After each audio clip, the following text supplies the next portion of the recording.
Season 2 kali ini bakal membahas kelanjutan cerita Uesugi dan 5 gadis kembar setelah wisata sekolah. Terus di sini Uesugi semakin gencar mencari sosok gadis yang ditemuinya di masa lalu. Nah, biar nggak penasaran juga siapa yang dinikahi Uesugi di masa depan, kita langsung mulai aja yuk ceritanya. Inilah dia, Gotobun no Hanayome Season 2. Scene diawali di sebuah rumah sakit. Akibat kejadian Uesugi yang jatuh sakit ketika wisata sekolah, sepulang dari sana Uesugi masih harus dirawat di rumah sakit. Tapi 5 gadis kembar tetap peduli dengan keadaan Uesugi ini. Buktinya saja, Uesugi dirawat di ruang VIP. Di sini terlihat Miku dan Ichika sudah tidak ragu lagi menunjukkan perhatian kepada Uesugi. Mereka bahkan saling berebut untuk bisa menyuapi Uesugi loh. Lalu di sini, Uesugi menemui dokter untuk dijadwalkan waktu pulangnya. Setelah konsul, Uesugi kembali bertemu para gadis kembar. Mereka di sini ternyata tidak hanya untuk menjenguk saja, tapi untuk vaksin juga. Hanya Itsuki saja yang tidak terlihat. Itsuki dan Nino memang sering kabur ketika jadwal vaksin. Kebetulan saja Nino tertangkap sebelum disuntik. Uesugi pun kembali ke kamarnya, tapi entah kenapa Uesugi merasa dokter yang ditemuinya tadi, Uesugi seperti mengenalnya. Uesugi malah jadi teringat masa lalu saat bertemu dengan gadis yang ada di foto. Di saat Uesugi mencoba mencerna apa yang ada di ingatannya, Uesugi malah dikejutkan dengan kehadiran Itsuki di sampingnya. Uesugi pada saat itu langsung mengingatkan Itsuki untuk pergi vaksin dan jangan bersembunyi di sini. Itsuki dengan percaya diri malah membahas hal lain. Itsuki penasaran dengan apa penyebab Uesugi jadi giat belajar. Awalnya Uesugi tidak ingin membahasnya, tapi karena desakan Itsuki, Uesugi pun mau menceritakannya dan sekarang kita akan dibawa ke masa lalu Uesugi. 5 tahun lalu, Uesugi sedang wisata dengan teman-temannya. Tapi terlihat kalau Uesugi memang sedikit berandal, berbeda dengan teman-teman yang lain. Awalnya Uesugi percaya diri, tapi saat salah satu teman perempuannya yang bernama Takebayashi menegur Uesugi karena selalu tidak serius selama wisata, Uesugi pun memutuskan memisahkan diri. Dia berpura-pura sakit perut dan meminta temannya duluan saja. Dengan kamera di tangannya, Uesugi mencoba menikmati momen kesendiriannya. Tapi sayangnya ketenangan itu tiba-tiba hancur karena ada seorang wanita yang menuduh Uesugi memfotonya diam-diam. Petugas yang ada di sana tentu saja meminta Uesugi memperlihatkan galeri. Sebagai bukti, siapa yang berbohong? Uesugi awalnya mau menyerahkan kameranya, tapi saat dia teringat dengan galeri yang isinya Takebayashi saja, Uesugi menolaknya. Tentu saja penolakan itu memicu perdebatan, tapi tidak lama dari itu Uesugi diselamatkan oleh pernyataan gadis cantik di belakangnya. Gadis ini mengatakan kalau Uesugi tidak seperti yang wanita itu tuduh, karena gadis ini menyaksikannya dan cerita pun berakhir di sana. Uesugi memutuskan menghentikannya dan hal itu tentu saja membuat Itsuki kesal. Tapi karena Itsuki tidak ingin memicu keributan, Itsuki pun mengatakan sebuah pesan kepada Uesugi. Kalau Uesugi sangat hebat mau berubah setelah menemui gadis itu. Itsuki jadi ingin bisa berubah juga seperti Uesugi. Maka dari itu Itsuki berharap Uesugi selalu ada, karena bagi Itsuki, Uesugi adalah sosok yang sangat dibutuhkan. Itsuki akan bekerja keras semaksimal mungkin karena Itsuki punya jimat keberuntungan. Melihat jimat yang dimiliki Itsuki, Uesugi pun teringat dengan gadis di masa lalunya, karena dia membeli jimat yang sama, tapi gadis itu membeli 5 jimat. Dengan cepat, Uesugi pun terbangun dan menanyakan di mana Itsuki membeli jimat itu. Sayangnya Itsuki tidak ingat apapun, apakah ini membeli sendiri atau diberi seseorang. Saat Uesugi mencoba mencari informasi lain, keempat gadis kembar menemukan Itsuki. Mereka pun dengan cepat menarik Itsuki untuk divaksin juga, dan rasa penasaran Uesugi pun membesar. Sepulang dari rumah sakit, Uesugi kembali memeriksa nilai para gadis kembar dan sepertinya tidak ada perkembangan baik. Di malam itu, Uesugi bekerja keras membuat bahan ajaran untuk mereka. Sampai-sampai Uesugi tertidur di lorong apartemen. Untungnya Itsuki segera menemukan Uesugi. Ketika Uesugi sudah terbangun, Uesugi menyerahkan rangkuman soal yang sesuai dengan bahan ujian. Awalnya Itsuki menolak, tapi setelah melihat lebih detail, Itsuki jadi kasihan kepada Uesugi karena sudah bekerja keras membuatkan soal ini untuk para gadis kembar. Uesugi pun memulai pelajaran, terlihat kelima gadis kembar bisa serius mengerjakan tugas. Tapi sepertinya hari ini terlihat Nino dan Miku tidak akur. Apapun itu selalu jadi pertengkaran. Awalnya perdebatan Nino dan Miku sangatlah sepele, tapi lambat laun jadi membesar, apalagi ketika Nino memutuskan untuk belajar sendiri di kamar. Miku langsung meneriaki Nino yang pergi begitu saja. Miku ingin Nino serius sedikit saja karena Uesugi sudah bekerja keras untuk mereka. Nino pun mencoba menyingkirkan tangan Miku yang sedang menyodorkan kertas buatan Uesugi. Tapi gerakan itu tidak sengaja malah menjatuhkan semua kertas. Melihat semua saudarinya tidak ada yang membelanya, Nino pun mengambil salah satu kertas dan menyobeknya. Nino kecewa mereka malah membela orang asing. Miku terus meminta Nino memungut semua kertas dan meminta maaf kepada Uesugi. Tapi Nino bersikeras kalau dia tidak salah. Sampai pada akhirnya Itsuki datang, menampar Nino. Nino tentu saja menampar balik Itsuki. Dia kecewa kepada Itsuki karena membela Uesugi dan terlena karena selembar kertas saja. Itsuki pun menjawab kalau dia melihat kerja keras Uesugi yang besar. Buktinya saja kertas yang dibagikan kepada mereka adalah tulis tangan semua. Uesugi tidak menggunakan printer ataupun mesin fotokopi. Itulah kenapa mereka semua harus bekerja keras melebihi Uesugi. Pernyataan itu sayangnya tidak menyadarkan Nino. Dia malah memutuskan pergi dari apartemen. Itsuki mencoba membujuk Nino dengan mengatakan kalau tindakan Nino akan membuat ibu mereka sedih. Mendengar hal itu, Nino pun meminta Itsuki mulai sekarang jangan sok-sokan berperan sebagai ibu yang mendidik anak-anaknya. Nino tidak sudi jika diperlakukan seperti itu. Kalimat itu tentu saja memicu amarah Itsuki dan pada akhirnya Itsuki malah ikut meninggalkan apartemen. Uesugi yang baru diberitahu kabar itu dari Miku langsung mengajak Miku mencari keberadaan Itsuki dan Nino. Sepanjang jalan, Miku membahas usaha Ichika dan Yotsuba yang membujuk Nino dan Itsuki untuk pulang. Tapi dua-duanya ngotot tidak ingin pulang. Sepertinya di pikiran mereka, siapapun yang pulang duluan, itulah yang kalah. Untuk mempercepat menemukan Itsuki dan Nino, Miku pun memanfaatkan tampangnya dengan menanyakan kepada orang sekitar apakah mereka melihat wajah sepertinya di tempat lain. Beruntungnya ada ibu-ibu yang memberitahu kalau dia melihat wajah seperti Nino di hotel tempat ibu ini menginap. Dengan cepat mereka mendatangi hotel yang dimaksud dan di sana mereka akhirnya bertemu dengan Nino. Nino tentu saja terkejut melihat Uesugi dan Miku di sini. Nino langsung mengusir mereka berdua, tapi Uesugi masih bertahan. Dia melambaikan tangannya yang terjepit agar Nino mau membukanya. Nino melihat gelang yang dia berikan diam-diam kepada Uesugi saat Uesugi sakit di wisata sekolah, dan dia pun langsung membawanya karena ternyata Nino jadi teringat lagi sosok Kintaro. Karena sudah sangat sore, mereka berdua mengakhiri pencarian. Miku berharap segera menemukan Itsuki. Dia sangat mengkhawatirkan Itsuki sebenarnya, karena ternyata dompet Itsuki tertinggal. Jadi tidak mungkin dia tinggal di hotel. Mendengar hal itu, Uesugi jadi memikirkan nasib Itsuki di luar sana juga. Tapi saat dia sampai ke rumah, sepertinya kekhawatiran itu berubah menjadi keheranan. Karena Itsuki tiba-tiba ada di sini. Itsuki tidak menceritakan alasan apapun sampai pada malam harinya, Itsuki mengajak Uesugi berjalan-jalan keluar. Dia tidak mau membangunkan Raiha. Selama mereka berjalan di taman, Uesugi meminta Itsuki pulang karena Itsuki tidak akan tahan hidup di dunia miskin seperti ini. Mendengar hal itu, Itsuki tersenyum. Itsuki pun menceritakan kalau dulu para gadis kembar hidup susah juga sebelum ibunya menikah dengan ayah mereka yang sekarang. Ibu mereka sangat mencintai para gadis kembar, sampai pada akhirnya ibu mereka jatuh sakit dan dari sanalah Itsuki memutuskan menjadi pengganti ibunya. Dia ingin selalu membimbing saudari kembarnya, walaupun ternyata itu tidak mudah. Mendengar cerita itu, Uesugi pun mengatakan kalau dia mau membantu Itsuki, bahkan jika harus menjadi sosok ayah sekalipun. Gadis yang dia temui di masa lalu memang merubahnya untuk menjadi orang yang berguna. Mendengar hal itu, Itsuki mengejek Uesugi karena sebenarnya Itsuki sempat salah tingkah dengan kalimat itu. Saat mereka mencoba mencairkan suasana, tiba-tiba terdengar seseorang di belakang mereka. Karena mereka berdua ini penakut, obrolan mereka pun berakhir saat itu juga. Singkat cerita, Uesugi sedang mengalami keputusasaan yang luar biasa. Tinggal 4 hari lagi ujian akhir, tapi hubungan para gadis kembar belum normal. Saat Uesugi sedang meratapi hidupnya, tiba-tiba ada suara gadis yang memanggil nama lengkap Uesugi, dan ternyata itu si gadis di masa lalu. Dan scene pun berpindah di lobi Hotel Nino. Nino sempat bingung melihat Uesugi yang basah kuyup dan dia terlihat lesu. Nino pun melemparkan anduk, mengajak Uesugi membersihkan dirinya. Selama Uesugi mandi, Nino menanyakan alasan Uesugi seperti itu. Awalnya Uesugi menolak, tapi karena Nino memaksanya beberapa kali, akhirnya Uesugi pun menceritakannya. Jadi kejadian di taman, Uesugi memang bertemu dengan si gadis masa lalu dan dia kini memberitahu bahwa namanya yaitu Rena. Uesugi awalnya mencoba untuk kabur karena belum sanggup bertemu Rena. Tapi untungnya Rena melihat buku catatan Uesugi dan langsung merebutnya. Di sana Rena mengatakan kalau dia akan mengembalikan buku ini asal Uesugi mau mengobrol dengannya. Dan dari sanalah akhirnya mereka ada waktu berduaan.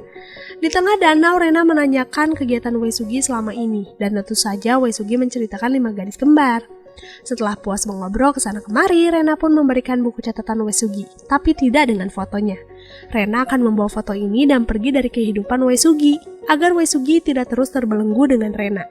Sebelum pergi, Rena melemparkan jimat keberuntungan. Dia meminta Uesugi membukanya jika Uesugi sudah mengakui kemampuannya sendiri. Uesugi tentu saja kaget dan dia mencoba menghentikan Rena, tapi Uesugi malah tercebur ke danau. Itulah alasan dia basah kuyup. Nina yang mendengar cerita itu tiba-tiba menangis. Dia membayangkan betapa sakit hatinya Uesugi karena ditinggalkan seperti itu. Saking sedihnya dia menjatuhkan tasnya yang berisikan soal buatan Uesugi dan terlihat Nino mengerjakannya. Di saat itulah Nino meminta maaf dan bersalah atas perlakuannya kemarin, tapi bukan berarti dia akan pulang ataupun bermaafan dengan Itsuki. Di hari lainnya, Uesugi kembali mencoba membujuk Nino, tapi sepertinya Nino masih dengan pendiriannya. Nino malah menceritakan kerinduannya dengan Kintaro. Menengah itu, Uesugi menanyakan kepada Nino, apakah yang akan Nino lakukan jika bertemu Kintaro? Dan pada akhirnya, di sore hari ini, Nino pun bertemu dengan sosok Kintaro. Awalnya semuanya berjalan dengan lancar. Nino tidak curiga sama sekali, dia bahkan mengembalikan gelang yang diambil sebelumnya. Tapi saat sosok Kintaro ini menyinggung hubungan persaudaraan, Nino tiba-tiba ingin izin keluar karena dia akan bertemu dengan Uesugi. Di kafe hotel, dengan ngos-ngosannya, Uesugi datang, dan Nino pun langsung menarik tangan Uesugi. Di tangan Uesugi ada gelang pemberian Nino kan? Nino langsung tahu, dia pun murka. Dia bahkan sengaja menaruh obat tidur di minuman Uesugi agar Uesugi tidak menemukan keberadaannya. Karena tidak lama dari itu, Nino pergi meninggalkan hotel. Lalu di sini Yotsuba sedang mengalami kegundahan. Dia yang kini sedang membantu klub lari malah harus dihadapi pilihan harus masuk klub atau fokus ujian. Karena tinggal beberapa hari lagi kan ujian akhir. Parahnya lagi klub lari malah mengadakan kemah sehari sebelum ujian. Sebenarnya Yotsuba mencoba untuk tidak ikut kemah, tapi dia masih ragu dan tidak enakan. Ichika yang memergoki Yotsuba melamun tentu saja menanyakan alasannya. Dengan malu-malu Yotsuba mengatakan kalau dia ingin berhenti ekskul, tapi di sisi lain dia tidak ingin merepotkan yang lain karena tanpa Yotsuba turnamen mungkin tidak akan berjalan lancar. Ichika pun menawarkan diri membantu Yotsuba, tapi Yotsuba dengan percaya diri kalau dia bisa menyelesaikan ini semua. Obrolan mereka selama di toilet ternyata didengar juga oleh Uesugi. Ichika sengaja menelpon Uesugi, maka dari itu mereka akan membantu Yotsuba agar tidak pergi kemah besok. Uesugi, Itsuki, dan Ichika sudah mengintai Yotsuba. Ichika mencoba menghubungi Miku tapi tidak ada jawaban apapun. Ichika pun pergi mendatangi lokasi Miku sekarang juga, yang ternyata dia sedang ada di hotel tempat Nino bersembunyi. Miku bisa mengetahui keberadaan Nino karena dia melihat Nino pergi dari hotel sebelumnya. Di sana Miku meminta Nino kembali. Mendengar pernyataan itu, Nino pun menjawab kalau tidak ada untungnya tinggal bersama. Mereka semua sudah berbeda, tidak seperti dulu yang selalu sama pemikirannya. Di mata Nino, saudarinya sudah jauh berbeda. Buktinya saja hanya Nino yang mempertahankan rambut panjang sejak dulu. Miku pun menjawab kalau sebuah perubahan tidak buruk juga. Malah jika mereka terus sama dalam sifat atau pola pikir, mereka tidak akan maju. Sedangkan kalau berbeda, mereka akan saling melengkapi satu sama lain. Mendengar hal itu, Nino akhirnya tersentuh. Dia pun berdiri sambil mengatakan kalau mulai dari sekarang dia akan melupakan masa lalu dan akan fokus dengan masa depan. Tapi sebelum itu, Nino ingin Miku melakukan sesuatu. Kembali ke lokasi Yotsuba. Melihat Yotsuba yang akan pergi, Uesugi pun meminta Itsuki menyamar menjadi Yotsuba saja. Uesugi akan memancing Yotsuba mengejarnya, dan cara yang dipilih Uesugi adalah dengan berteriak adanya pelecehan. Tentu saja Yotsuba mengejar sosok yang sedang berlari, dan akhirnya dia terpisah dengan klub lari. Kini giliran Itsuki, dia berusaha menipu mereka dengan berpura-pura menjadi Yotsuba. Tapi baru kali ini, si ketua klub langsung menyadari kalau yang di depannya ini bukan Yotsuba. Saat Itsuki merasa bingung apalagi yang harus dilakukan, sosok Yotsuba pun muncul. Dia meminta maaf dengan semua kejadian ini, karena ini hanya prank. Setelah mengatakan itu, Yotsuba pun mengiyakan kalau dia memang akan berhenti ekskul. Menurutnya sangat tidak masuk akal dengan kemah sebelum ujian. Uesugi yang melihat hal itu tentu saja heran, siapa sosok di bawah sana? Karena Yotsuba sebenarnya masih di sini. Tidak lama muncul Ichika dengan Miku. Di sini terungkap kalau sosok Yotsuba di bawah sana ternyata Nino. Nino sudah memotong rambutnya sebagai bukti untuk bisa melepaskan masa lalu, termasuk tentang sosok Kintaro. Nino pun mendekati Yotsuba untuk menyelesaikan sisanya, karena di bawah sana Nino tadi belum melakukan keputusan apapun. Nino harap Yotsuba kedepannya bisa memilih apa yang terbaik untuk hidupnya. Lalu kini, Nino dan Itsuki pun memiliki waktu berdua. Mereka saling meminta maaf satu sama lain. Bahkan Itsuki membelikan tiket film kesukaan Nino, dan tentu saja Nino senang, karena sebenarnya Nino pun membelikan tiket film kesukaan Itsuki. Di hari lainnya, Uesugi kembali mengajar dan dia memberi keputusan ekstrim untuk ujian akhir semester kali ini, yaitu menggunakan kertas contekan. Tapi itu hanya opsi yang sangat terakhir, karena sebenarnya Uesugi harap mereka tidak menggunakan kertas ini. Melihat kesungguhan Uesugi, kini kelima gadis kembar mau menuruti Uesugi, dan di sanalah Uesugi merasakan kalau ternyata ada perubahan dengan mereka. Singkat cerita, ujian pun selesai dan mereka masih mendapat nilai yang jauh dari harapan. Mereka berlima menanti kedatangan Uesugi karena dia pasti akan langsung membahas di les kali ini. Saat mereka menunggu Uesugi, tiba-tiba terdengar bel dan ternyata itu bukan Uesugi, melainkan supir ayah mereka, yaitu Ebata. Kehadiran Ebata di sana adalah untuk menyampaikan kalau mulai hari ini guru les sementara mereka adalah dirinya. Uesugi mengundurkan diri bertepatan dengan hari ujian akhir. Keputusan ini bukan karena ayahnya yang menyuruh, tapi keinginan Uesugi sendiri. Kebetulan juga kan Ebata dulunya seorang guru. Para gadis kembar tentu saja terkejut dengan kabar itu. Itsuki mencoba menelpon Uesugi agar dia datang. Tapi Ebata mengatakan kalau itu hal yang tidak mungkin. Sejak Uesugi mengundurkan diri, ayah mereka melarang Uesugi menginjakan kaki di apartemen ini lagi. Mendengar hal itu, Miku pun berdiri. Dia akan mendatangi langsung Uesugi saja. Tapi sepertinya itu hal mustahil juga. Ebata tidak akan mengizinkan mereka keluar sebelum mengerjakan soal. Karena ingin cepat selesai, Itsuki teringat kertas contekan pemberian Uesugi. Mereka pun memutuskan menggunakan kertas itu saja. Tapi saat dibuka, ternyata bukan kertas contekan, melainkan kalimat yang dirangkai Uesugi sebagai kalimat perpisahan. Jika disatukan akan berisikan, "Jangan mengandalkan cara mudah bodoh, mana mungkin aku mengajarkan orang mencontek. Berusahalah dengan kekuatan sendiri. Akhirnya aku terbebas dari neraka dan bisa bersantai. Tapi itu adalah neraka yang menyenangkan. Selamat tinggal." Membaca pesan itu sebenarnya sangat menyakitkan, karena di dalam lubuk hati, mereka hanya ingin diajari oleh Uesugi. Hari berlalu dan di sini terlihat kalau Uesugi sedang kerja paruh waktu di toko kue. Di saat itulah akhirnya mereka dipertemukan kembali dengan para gadis kembar. Di sana mereka berpura-pura membeli kue, tapi harus diantarkan ke rumah. Awalnya Uesugi menolak karena tempat ini tidak menerima pengiriman. Manajer toko pun keluar, dia langsung memaksa Uesugi melakukannya. Uesugi pun pada akhirnya mau mengantarkan kue itu. Sepanjang perjalanan Uesugi merasa heran kenapa jalannya berbeda dengan jalan ke apartemen. Dan tidak lama dari itu Itsuki pun berhenti memberikan selembar kertas sebuah CV calon guru les yang akan menggantikan Uesugi. Itsuki mengatakan kepada Uesugi apakah Uesugi rela jika tempatnya tergantikan. Pada saat itu Uesugi hanya memuji pria ini karena dari latar belakang pendidikannya sudah bagus. Nino pun mendekat dan mengejek Uesugi yang menyerah dengan sangat mudah. Uesugi pun meminta maaf atas keputusannya itu, tapi itu adalah keputusan terbaik karena mau dicoba beberapa kali pun mereka akan gagal, harus dengan tangan profesional yang bisa menangani mereka. Uesugi tidak ingin mempertahankan keegoisannya, lagi pula dia sudah tidak bisa datang ke apartemen lagi kan? Ichika pun menghentikan perdebatan dan mengatakan kalau kendala Uesugi sudah terkendali, karena tempat tinggal mereka sudah tidak di apartemen lagi. Bangunan yang ada di samping ini adalah tempat tinggal mereka yang sekarang. Uesugi tentu saja terkejut mengapa mereka melakukan tindakan sejauh ini. Yotsuba pun mengatakan kalau yang terpenting adalah kebersamaan, dan tidak lama dari itu Yotsuba melemparkan semua kunci apartemen. Uesugi otomatis melompat mengambil kartu itu. Tapi sayang dia malah terjatuh, tapi anehnya para gadis ikut menceburkan diri juga.